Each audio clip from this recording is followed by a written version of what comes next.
నమస్తే తెలుగు ప్రజలకు ఈ రోజున మనం ఆంధ్రప్రదేశ్ అసెంబ్లీలో వైఎస్ జగన్మోహన్ రెడ్డి వాకౌట్ చేసిన సంఘటన సాధారణంగా ప్రతిపక్ష నిరసనగా జరుగుతుంది. ఇది అసెంబ్లీలో ప్రభుత్వం లేదా స్పీకర్ నిర్ణయంపై అసమ్మతి వ్యక్తం చేయడానికి ప్రతిపక్ష సభ్యులు సభను వదిలి వెళ్లడం వాకౌట్ అని పిలుస్తాం.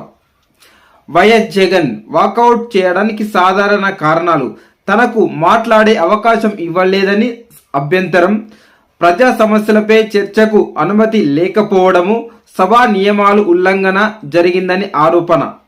వాకౌట్ ద్వారా ప్రతిపక్షం తమ అభిప్రాయాన్ని బలంగా వ్యక్తం చేస్తుంది మరియు ప్రజల దృష్టిని సమస్యలపైకి తీసుకురావాలని ప్రయత్నిస్తుంది. వాకౌట్ అనే పదం భారత రాజ్యాంగంలో స్పష్టంగా ఎక్కడ పేర్కొనలేదు. ప్రభుత్వ నిర్మాణం, శాసన కార్యనిర్వాహక, న్యాయ వ్యవస్థల అధికారాలు, సభ్యుల హక్కులు, బాధ్యతలు వంటి మూల సూత్రాలను మాత్రమే పేర్కొంది. సభలో సభ్యుల ప్రతిపక్ష నిరసన విధానము, సభా నియమాలు పరిధిలో వచ్చే అంశము. ఇది ఒక రాజకీయ పద్ధతి, రాజ్యాంగ హక్కు కాదిది.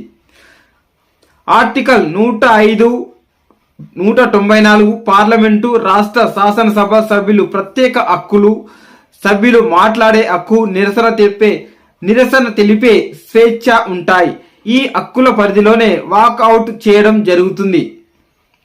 వాకౌట్ అనే పదము రాజ్యాంగంలో లేదు, కానీ సభ్యుల స్వేచ్ఛ సభ నియమాల ఆధారంగా ఇది అమల్లో ఉన్న ఒక రాజకీయ నిరసన విధానం మాత్రమే.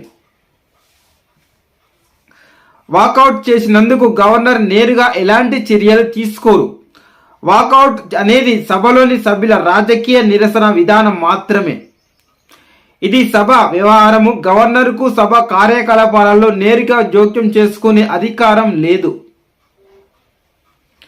రాష్ట్ర శాసనసభ వ్యవహారాలు ప్రధానంగా స్పీకర్ ఆధ్వర్యంలో జరుగుతాయి.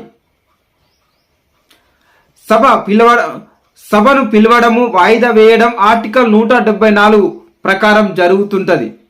ఆర్టికల్ 200 బిల్లులకు ఆమోదం తెలపడం. కానీ సభ్యులు వాకౌట్ చేయడంపై చర్య తీసుకోవడం గవర్నర్ బాధ్యత కాదు. సభ్యులు సభ నియమాలు ఉల్లంఘిస్తే, అల్లర్లు, అనుచిత ప్రవర్తన ఉంటే అప్పుడు స్పీకర్ మాత్రమే సస్పెన్షన్ వంటి చర్యలు తీసుకోగలరు.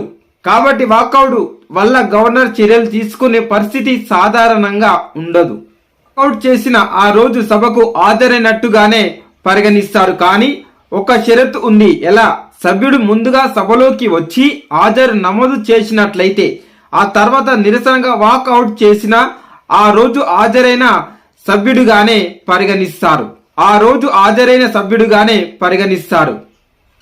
హాజరు నమోదు సభ ప్రారంభంలో లేదా నిర్దిష్ట విధానంలో జరుగుతుంది. వాకౌట్ అనేది ఆ తర్వాత జరిగే రాజకీయ చర్య మాత్రమే. సభ్యుడు అసలు సభకు రాకపోతే లేదా హాజరు నమోదు చేయకపోతే హాజరు కాలేదని పరిగణిస్తారు. కాబట్టి వాకౌట్ చేసినంత మాత్రాన గైర్హాజరు కాదు, హాజరు నమోదు చేశాడా లేదా అన్నదే ముఖ్యమైనది. రాజ్యాంగం ప్రకారం ఎమ్మెల్యే ప్రతిరోజు తప్పనిసరిగా హాజరు కావాలనే సంఖ్య లేదు. కానీ ఒక ముఖ్యమైన నిబంధన ఉంది. రాజ్యాంగ నిబంధన ఆర్టికల్ 190 క్లాజ్ 4. ఒక ఎమ్మెల్యే 60 వరుస రోజుల పాటు అసెంబ్లీకి హాజరు కాకపోతే సభ అనుమతి లేకుండా ఆమె సీటు ఖాళీగా ప్రకటించవచ్చు. 60 రోజుల వరుసగా గైర్హాజరు అయితే సమస్య వస్తుంది. ఈ రోజు 60 రోజుల్లో సభ వాయిదా రోజులు లెక్కలోకి రావు. సమావేశాలు లేని రోజులు కూడా లెక్కలోకి రావు.